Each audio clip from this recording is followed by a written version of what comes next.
A wound that'd make an ordinary man unconscious? I won't lose to it. A wound that would kill an ordinary person?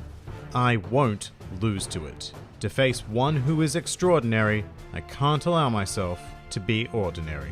Hello and welcome to One Piece 101, the series that breaks down everyone and everything in the One Piece world. Today, we are going to be examining the unofficial vice captain of the Straw Hat Pirates, the swordsman Roronoa Zoro.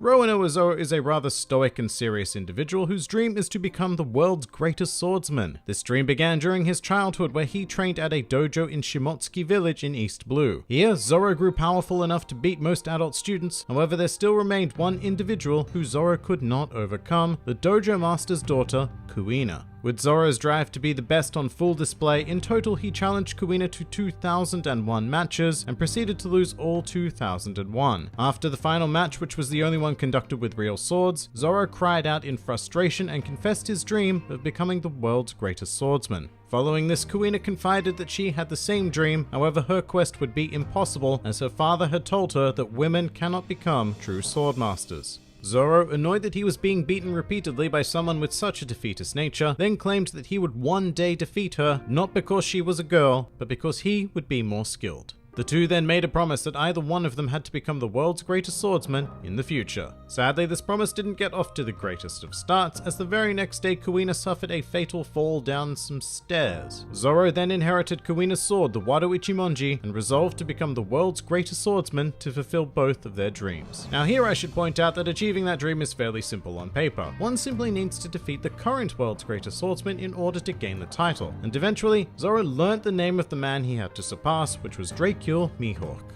He then set out to sea in search of Mihawk, but was never able to return home because he got lost. Zoro's sense of direction is actually notoriously poor, and he is incapable of taking even the most basic of instruction. It's actually so bad that there have been situations in which characters have quite literally pointed in the direction he needs to go, and Zoro has gone in the complete opposite way. Generally, this quirk is used as more of a gag, but in this case it's actually quite vital to his history, as due to not being able to find his way home, Zoro decided to make a living as a bounty hunter. Eventually, Zoro grew notorious enough that he was given the epithet of Pirate Hunter, and was even offered a job by then Warlord of the Sea, Sir Crocodile.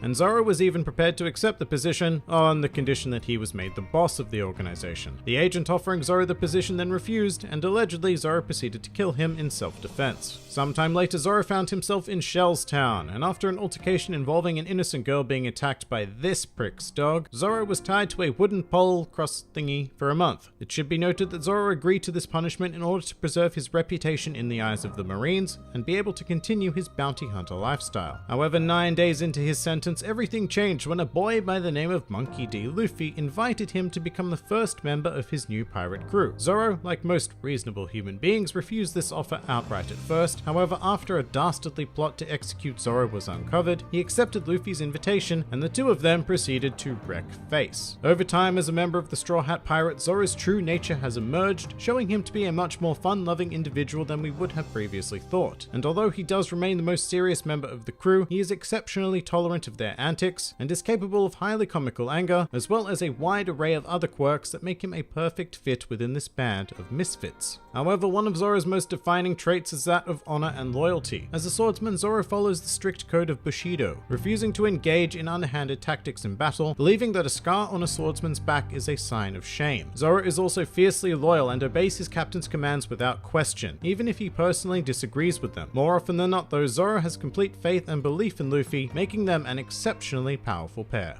Now, Zoro is also particularly unique because he was given the chance to make his dream a reality very early on in the series, when by chance the Straw Hats encountered Dracula Mihawk during the Baratie arc. Zoro challenged Mihawk instantly, who absolutely obliterated him with nothing but his Kogatana. Once Zoro realized his defeat, he presented himself to Mihawk in order to be dealt the final blow. Mihawk, impressed by Zoro's honor as a swordsman, rewarded him by using his famed sword Yoru to finish the fight. Mihawk then set Zoro a challenge to surpass him, and Zoro tearfully exclaimed to Luffy that he would never lose again. And thus far, Zoro has made good on that promise, encountering stronger and stronger enemies as the Straw Hats sailed through East Blue and into the Grand front line, managing to dispatch each and every one of his opponents using his signature combat style known as Santoryu. Performing this martial art requires wielding one sword in each hand, as well as one, rather unconventionally, in his mouth. And look, it doesn't seem that odd anymore after 900 chapters, but this is incredibly weird and we should never forget that. However, Santoryu is undeniably cool and gives Zoro access to a whole host of offensive and defensive maneuvers due to the extra sword. With that said, Zoro has also proven to be a master of Itoryu and Nitoryu, which are 1 and 2 sword styles respectively, meaning that Zoro doesn't necessarily need to use all 3 swords at any given time. In fact, despite being a swordsman, Zoro doesn't need any blades to fight whatsoever, as he also uses the backup style of Mutoryu, literally meaning no sword style. Finally, Zoro also has access to Kyutoryu, meaning 9 sword style. I should stress that very little is actually known about the logistics of this, but essentially Zoro is able to produce copies of his arms as well as his swords, which are somehow not illusions and are capable of dealing actual damage, substantially increasing Zoro's range of abilities.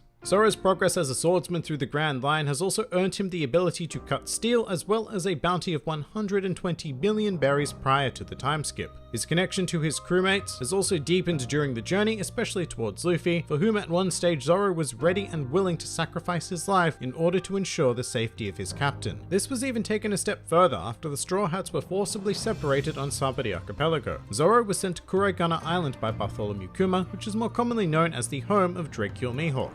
After some time, Zoro came to the realization of exactly how weak he was and decided to beg Mihawk to train him so that he could become stronger for Luffy's sake.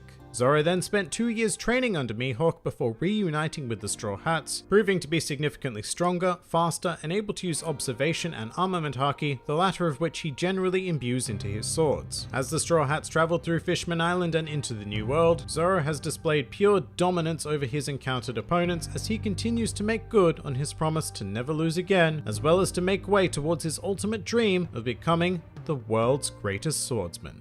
Some more fun facts about Zoro. After the time skip, Zoro appeared with a scar running vertically down his left eye. How the scar was attained is currently unknown. At the time of this recording, Zoro has used a total of 8 swords, those being his current lineup of the Wado Ichimonji, the Sandai Kitetsu, and Shusui, as well as Yubashiri, 2 miscellaneous swords that were destroyed by Mihawk, and Johnny and Yosaku's blades. This number increases to 10 if we count the 2 random marine cutlasses during the tail end of the Enies Lobby arc, and a mighty 11 if we count Hana Arashi, literally meaning nose storm, which was the result of Usopp holding the Yubashiri, while Zoro wielded Usopp himself.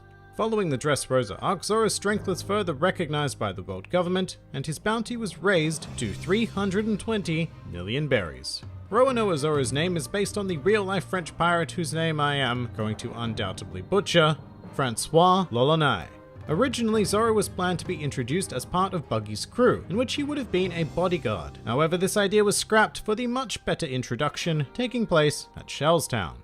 According to Oda, if the Straw Hats were to run a 50-meter race, Zoro would finish 5th, but also stressed that it's very important that it's only a 50-meter race, because if it were any longer, Zoro would simply get lost. And finally, a truly useless fact: Zoro is the only One Piece character to have ever been referenced on The Simpsons, specifically in the Treehouse of Horror 25 episode, where one of many incarnations of the family featured Homer in Zoro's post-time skip attire.